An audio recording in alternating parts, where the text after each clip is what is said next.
শেখ পারভেজ জীবন, শেষ ওভার শুরু হচ্ছে। আমি করবার চেষ্টা করছি। গুড ইন্টেন্ট আমার কাছে মনে হয়, দায়িত্বটা নিজের কাছেই নিচ্ছেন। তিনি জানেন তার সেই অ্যাবিলিটিটা রয়েছে, পেছনের দিকে গ্যাপ রয়েছে। কোথায় যাবেন সাইফুদ্দিন? মেরেছেন তিনি মিড উইকেটের দিকে, ফিল্ডার আছেন সেখানে।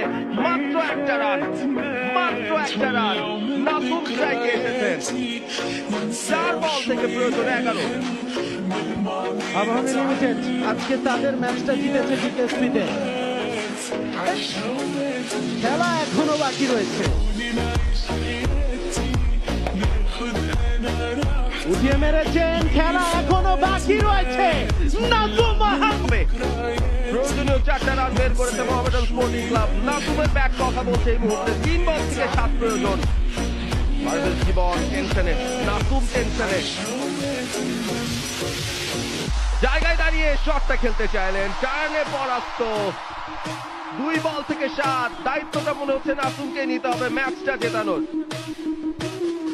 এই বলে একটা বাউন্ডারি লাগবে। এখনো বেঁচে থাকবে, কিন্তু একটা বাউন্ডারি হয়তো বা লাগবে।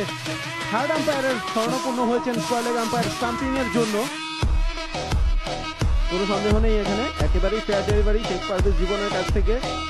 নাসুম আহমেদ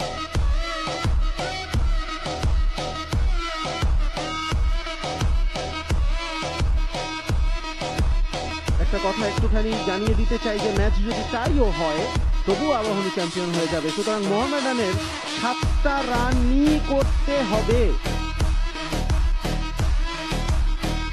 2 বল বাকি রয়েছে। আবু হায়দার রনি ভাবছেন, আজ আমি একাদশে থাকলে এখন হয়তো ব্যাট হাতে থাকতাম। কানেকশনটা দুর্দান্ত!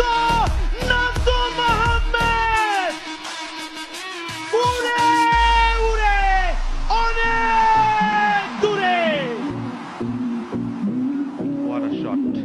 What a shot! Nasum Ahmed under pressure. ম্যাচটা টাই হয়ে গেছে। এই ম্যাচের সেরা শটটা এসেছে 600 বলের খেলায়, 598তম বলে। This is do or die. Parvez Jibon আসছেন, বলে ব্যাটে কানেকশনটা অন্তত যায়। পেয়েছে, দৌড়ে রানটা নিয়েছেন, বাম্বল হয়েছে। Mohammedan is alive. মোহামেডান বেঁচে আছে। লাইফ সাপোর্টে ছিল তারা এতক্ষণ আইসিইউতে।